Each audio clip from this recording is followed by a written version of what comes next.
شعور بخشا؟ کس نے تجھے چلنا سکھایا؟ کس نے تجھے بولنا سکھایا؟ کس نے تیری چھاتی میں زور رکھا؟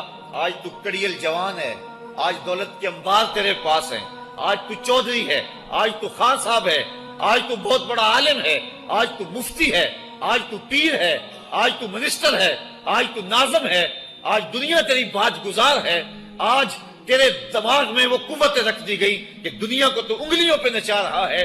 ذرا پلٹ کے دیکھنا پیچھے، ذرا پیچھے لوٹ کے تو دیکھ، تو چار پائی کے سہارے بھی چلنا نہیں جانتا تھا، پھر تجھے چار پائی سے چلنا سکھایا، پھر تو نے چلنا اور چلتا تھا، دو قدم تو گر پڑتا تھا۔ ذرا ماضی کی طرف پلٹ کے دیکھ، اور تو بھول گیا رب کو جس نے تجھے اتنا کچھ دیا۔ چل ماضی کی طرف پلٹ کے نہیں دیکھنا، مستقبل کی طرف ہی جھانک کے دیکھ لے۔ ایک وقت پھر دوبارہ تیرے اوپر ایسا آئے گا، پھر تیری بولتی بند ہو جائے گی، پھر تیرا چلنا بند ہو جائے گا۔ چار پائی سے لگ گیا، مورے میں تکلیف ہو گئی، تو فالح زدہ ہو گیا۔ سارے گھر والے 4 دن تو بڑی خدمت میں لگے رہے، لیکن انہیں اپنے کام بھی تو کرنے تھے، پھر آہستہ آہستہ تجھے اگنور کرنا شروع کر دیا۔ تو بھی اس بات کو سمجھنے لگا۔ پھر وہ وقت بھی آیا کہ تیری چار پائی کو اندر سے اٹھا کے برآمدے میں رکھ دیا کہ بابا کھانستا ہے، بچے ڈسٹرب ہوتے ہیں، جراثیم پھیلتے ہیں، اب نوکر تجھے روٹی دینے لگا۔ شام کو بیٹا آتا ہے، 2 لمحے کھڑا ہوتا ہے، پھر اپنے بیڈ روم میں چلا جاتا ہے، تو اس کی صورت کو ترستا رہتا ہے۔ آج تیری زندگی اجیرن بن گئی، پھر تیرے اوپر ایسے حملے بیماریوں کے ہوئے، ایسی تکلیفیں ہوئیں، بولو براز بھی اوپر، لوگ ناک پہ کپڑا رکھ کے تجھے اٹھاتے ہیں۔ اس وقت تو اپنی زندگی سے تنگ آ گیا، تو کہتا ہے ڈاکٹر کو لگا زہر کا ٹیکہ، مجھے موت آ جائے۔ بتا ہم تجھے موت بھی نہ دیتے تو کیا کرتا؟ ہم نے تجھے زندگی دی تھی، یہ ہمارا احسان، اور اب تمہیں موت اگر دیں گے تو یہ بھی ہمارا احسان ہے۔ اگر تو تڑپتا تھا، تیری زندگی جو ہے وہ اجیرن بن چکی تھی، سارے تجھ سے تنگ آ گئے تھے، تیرے بیٹے بھی کہتے دعا کرو اللہ بابے کو پردہ دے دے، سارے تیرے پردہ مانگ رہے تھے، اب بتا کہ ہم تجھے پردہ بھی نہ دیتے تو کیا کرتا؟ ثم اماتہ فاقبرہ، شکر کر ہم نے تجھے موت عطا کر دی، فاقبرہ، اور پھر اس کے بعد تجھے قبر دی۔ کتا بھی تو مرا تھا، گھسیٹ کے روڑی پہ ڈال دیا، بکری بھی تو مری تھی، گھسیٹ کے روڑی پہ ڈال دیا، تجھے بھی روڑی پہ ڈال دیا جاتا تو کیا تھا؟ لیکن کہا نا یہ میرا شاہکار ہے، پہلے سے غسل دو، بیری کے پتے بھی ڈال لینا، صفائی خوب ہو جائے، اس کو چٹے لباس کا کفن دو، اس کے سند سند پہ خوشبو ملو، اس کو سلگھاؤ، خوشبوئیں سلگھاؤ، اس کو خوبصورت چارپائی پہ ڈالو، اس کے اعضائے سجدہ پہ مشک ملو، اور اس کی جو ہے وہ چارپائی کے دائیں بائیں پھول رکھو، اور اب سارا زمانہ تیرا منہ دیکھنے آ رہا ہے، ذرا سوچ تیرا منہ دکھانے کے قابل ہے؟ اور پھر کہا اب اس کو اٹھاؤ، قبرستان میں لے چلو، زمانہ آ گیا، تو آج دولہا بنا ہوا ہے اور زمانہ تیری برات بنی ہوئی ہے، اور کہا کہ ایک آدمی نہ اٹھائیں، اس کا پروٹوکول ہے، اس کو 4 آدمی اٹھائیں، کندھا بھی بدلتے رہیں، کہا زیادہ تیز بھی نہ چلنا، میرے شاہکار کو کہیں جھٹکا نہ لگے، اور پھر تیرا پروٹوکول، امام کعبہ بھی ہو تو وہ پیچھے ہے، تیری لاش آگے۔ تو نے ہمارے ساتھ کیا کیا، ہم نے تیرے ساتھ کیا سلوک کیا؟ یا ایھا الانسان ما غرک بربک الکریم، ہم نے کہا اس کے لیے چھوٹا سا گھر بنا دو، اور اس کے اندر پردے میں اس کو رکھ کے اوپر سے مٹی ڈال دو، اوپر پھول ڈال لو، اور پھر اتنی دیر تک کھڑے رہو جتنی دیر تک اونٹ کو ذبح کرتے ہیں، اس کی کھال ادھیڑتے ہیں، اس کا گوشت بناتے ہیں، پھر اس کو تقسیم کرتے ہیں، اور پھر آؤ تو دعائیں شروع کر دو، کبھی کل کی محفل سجا دو، کبھی 10ویں کی، کبھی چہلم کی۔ اے انسان، تیرے ساتھ جو کچھ ہوا لوگوں کی نظروں کے سامنے تجھے رسوا تو نہیں کیا میں نے؟ یا ایھا الانسان ما غرک بربک الکریم، ذرا پیچھے پلٹ کے دیکھ لے، نہیں تو آگے جھانک کے دیکھ لے، تجھے کبھی تو شرم آئے گی، تو کہاں بھٹک گیا، کہاں بہہ گیا۔ آ جا اس کریم رب کی طرف جو 70 ماؤں سے زیادہ پیار کرتا ہے۔ آنا تو نے ہے ہی، آج نہیں تو کل آئے گا، تو کل جو پھر کفن میں منہ چھپا چھپا کے آتا پھرے گا، آج کھلے منہ ہی آ جا۔ آج میری رحمتیں تیرا بڑھ بڑھ کے استقبال کر رہی ہیں۔ روبی بن حراش ایک بزرگ ہوئے اور تابعی ہیں، تابعی وہ تھا جس نے صحابی کو دیکھا ہو، ساری زندگی ان کے چہرے پہ مسکراہٹ نہیں آئی، وہ کہتے تھے کیا خبر میرا انجام کیا ہوگا۔ شیخ سعدی فرماتے ہیں جب تو دنیا پہ آیا تھا نا تو تو روتا تھا، یہ سارے ہنستے تھے۔ بچہ جب پیدا ہوتا ہے تو اور اس کا رونا اس کی زندگی کی دلیل ہے۔ جب تک بچہ چیختا نہیں سارے پریشان ہوتے ہیں، آواز نہیں آ رہی، پتہ نہیں زندہ ہے کہ جو ہے وہ گوشت کا لوتھڑا ہے۔ جب بچہ چیختا سارے خوش ہو جاتے ہیں، مبارکیں دیتے ہیں، مٹھائیاں بانٹتے ہیں۔ تو اس کا رونا اس کی زندگی پہ دلیل۔ شیخ سعدی فرماتے جب تو آیا تھا تو روتا تھا، یہ ہنستے تھے۔ ایسے زندگی گزار تو ہنستا ہوا جائے، یہ روتے رہ جائے۔ یہ نہ ہو کہ روتا آیا تھا روتا ہی جانا پڑے تجھے۔ روبی بن حراش ساری زندگی نہیں مسکرائے، فرماتے تھے کیا خبر میرا انجام کیا ہوگا۔ وقت بیتتا گیا، آخر میں فوت ہو گئے۔ ان کا بھائی ربی بن حراش غسال کو بلا لایا کہ میرے بھائی کو غسل دو۔ غسال جب غسل دینے کے لیے داخل ہوا تو فوراً باہر پلٹ آیا۔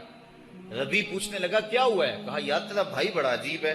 کہا ہوا کیا ہے؟ کہا نحنو نغتسلہ وہو یتبسم، ہم اسے غسل دیتے ہیں وہ آگے سے مسکراتا ہے۔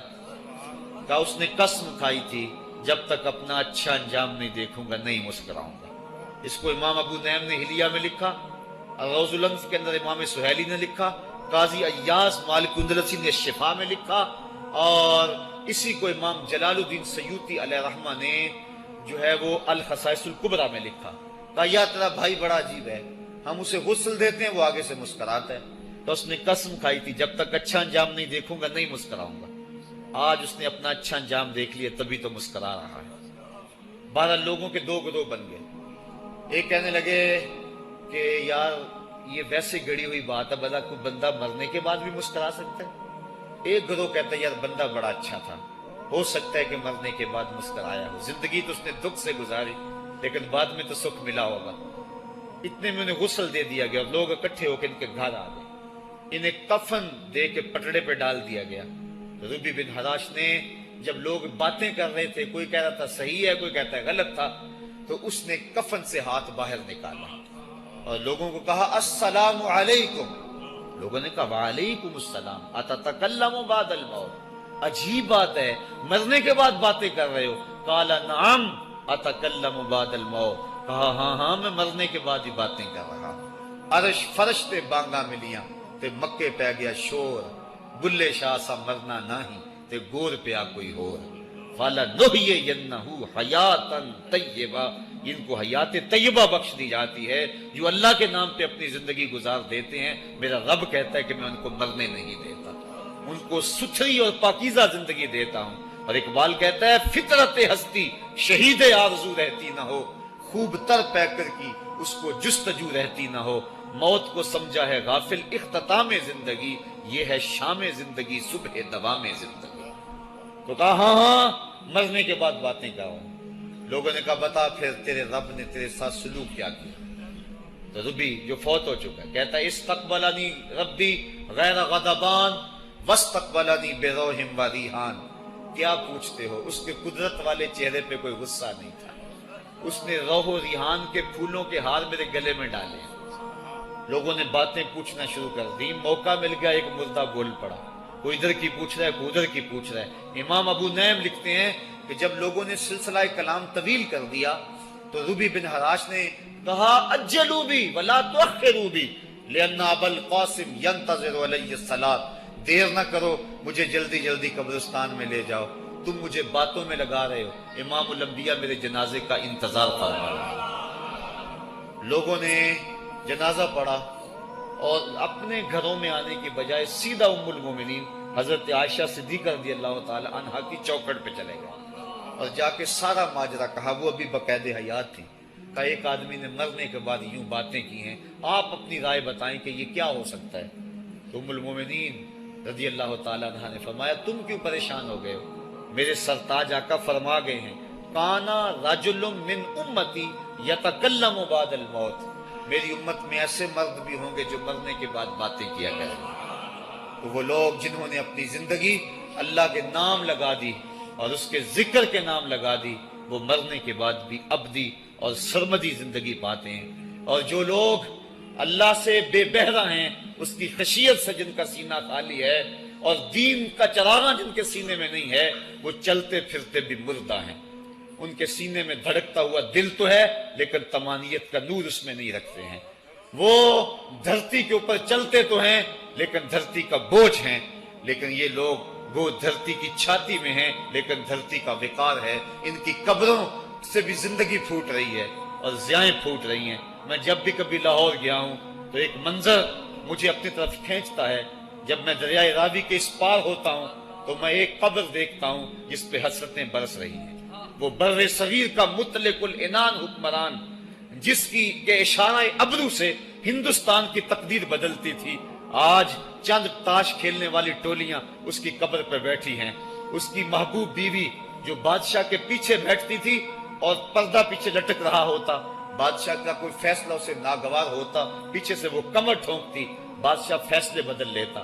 جس کے اشارہ ابرو سے ہندوستان کی تقدیر کے فیصلے تبدیل ہوتے تھے، اس کی قبر بھی ساتھ ہی اندھیرے میں ہے۔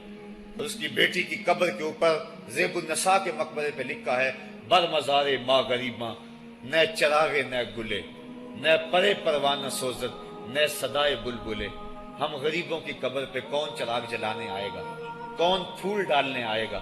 نہ کوئی بلبل گیت گانے آئے گی اور نہ کوئی پروانہ پر جلانے آئے گا۔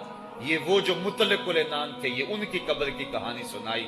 اور جب میں دریائے راوی کا کنارہ پار کرتا ہوں تو ایک لوح مزار وہ بھی ہے جہاں جلی حروف میں لکھا ہے، گنج بخشے فیض عالم، مظہر نور خدا، ناک سارا پیر کامل، کامراں را رہنما۔ جب زندگی ایک طرح کی نہیں ہوتی تو پھر موت بھی ایک طرح کی نہیں ہوتی۔ جب دنیا پہ رہنے والے لوگ ایک طرح سے زندگی نہیں گزارتے تو ان کی برزخ بھی ایک طرح کی نہیں ہوتی۔ تو یہ ہیں وہ لوگ جن کی قبروں پہ آج بھی چراغاں ہیں، جن کے نام کا آج بھی تنتنا ہے۔ 1000 سال گزر گئے، ان کی نسبی اولاد تو کوئی نہیں ہے، انہوں نے شادی بھی نہیں کی تھی، لیکن اس کے باوجود دن کو چلے جاؤ، کڑکتی دوپہر کو چلے جاؤ، برستی بارش میں چلے جاؤ، لمبی رات کی تنہائی میں چلے جاؤ، موسم کی کسی بھی شدت میں چلے جاؤ، حکومتوں کے بدلتے ہوئے ماحول، مارشل لاؤ کی کیفیتیں، جس دور جس حالت میں مرضی جاؤ، آپ کو وہاں میلہ نظر آئے گا، وہاں ہجوم عاشقہ نظر آئے گا۔ ارے میں گسارو سویرے سویرے، خرابات کے گرد پھیرے بپھیرے، کبھی اس طرف بھی گزر کر تو دیکھو، بڑی رونقیں ہیں فقیروں کے ڈیرے۔ تو وہ لوگ جنہوں نے اپنی زندگی اپنے مالک کے نام گزاری، وہی زندہ ہیں، وہ سرمدی اور ابدی زندگی پائے ہوئے ہیں۔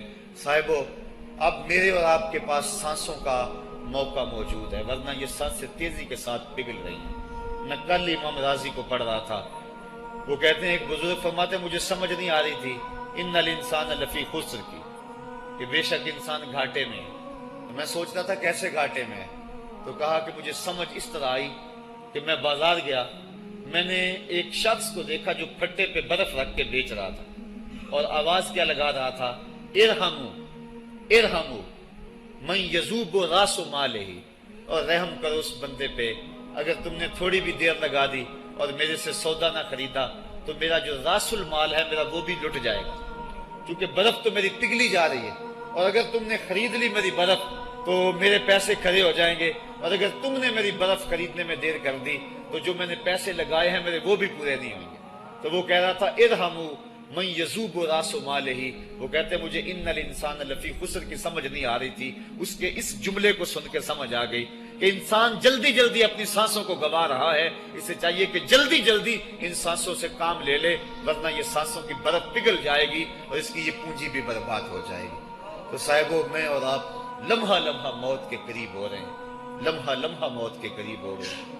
آج میں دوپہر کو بیٹھا تھا تو وہ ایک شخص آ کے میاں صاحب کا شعر پڑھنے لگا، دیگر تے دن گیا محمد اوڑک نو ڈب جانا۔ تو میری نظر چلی گئی، میں نے کہا ابھی تو 10 بجے ہوں گے، تو میں نے کہا صبح کے 10 بھی بج گئے ہیں اور پھر 12 بھی بج جانے ہیں، پھر ظہر بھی ہوگی، پھر دیگر بھی ہوگی، اور اس کے بعد پھر شام بھی ہو جانی ہے۔ اب ہم دیگر تک تو پہنچ گئے ہیں، اب شام کے تدلکے بھی قریب ہو گئے ہیں، تو یہ دن ڈوب جانا ہے تھوڑی دیر کے بعد۔ یہی مثال ہماری زندگی کی ہے، کوئی دوپہر تک آ گیا ہے، کوئی چاش تک آ گیا ہے، کوئی ظہر تک آ گیا ہے، کوئی عصر تک آ گیا ہے، اور کسی کی زندگی کا سورج بالکل غروب ہونے کے قریب آ گیا ہے۔ صاحبو، پتہ کوئی نہیں کہ ہمارا اگلا قدم کہاں ہے۔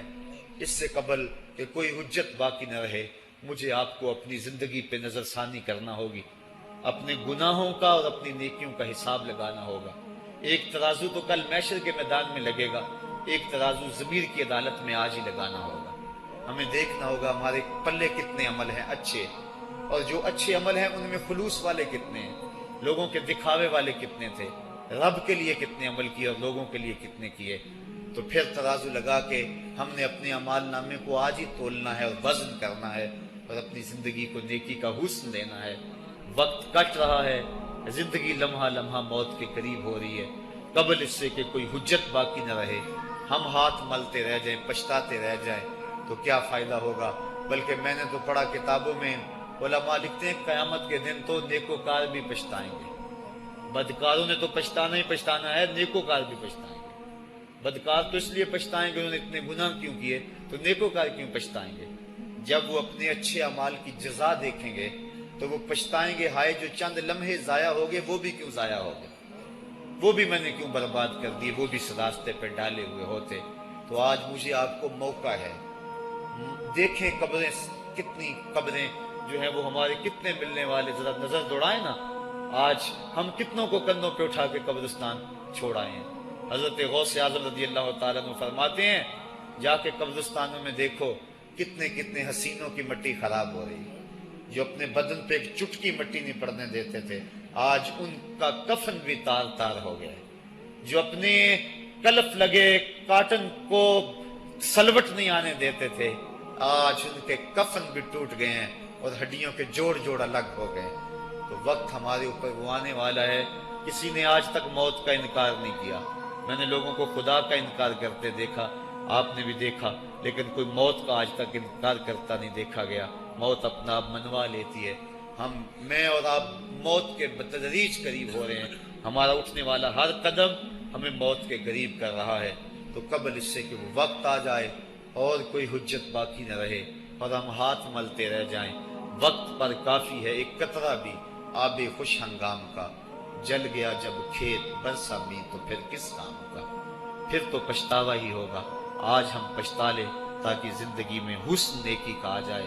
یہ میری آپ سے درد مندانہ اپیل ہے، گزارش ہے، اور میری آپ سے التماس ہے کہ یہ تھوڑی سی زندگی اللہ نے جو مجھے اور آپ کو ودیعت کی ہے، یہ بڑا تھوڑا سا عرصہ ہے، تھوڑا سا موقع ہے۔ یہ دنیا بوائی کا موسم ہے، آخرت کٹائی کا موسم ہے۔ جو بوائی کے موسم کو برباد کر بیٹھا ہے، کٹائی کے موسم میں اس کے ہاتھ کچھ نہیں لگتا۔ تو آج تخم عمل ڈال لیں، آج ایک بیج ڈالیں گے کل 70 کاٹ لیں گے، لیکن اگر آج کچھ نہ کیا، اپنی سانسیں برف کی طرح پگھلا دیں، تو یہ اس شخص کی طرح ہے جو پھٹے پہ رکھ کے برف کہہ رہا ہے کہ میرے اوپر رحم کرو، اگر تم نے میرے سے برف نہ خریدی تو میرا راس المال بھی لٹ جائے گا۔ ہمارا راس المال سانسوں کی صورت میں لٹ رہا ہے۔ اللہ مجھے آپ کو اپنی رحمتوں کا حصار عطا فرمائے۔ وآخر دعوانا ان الحمد للہ رب العالمین۔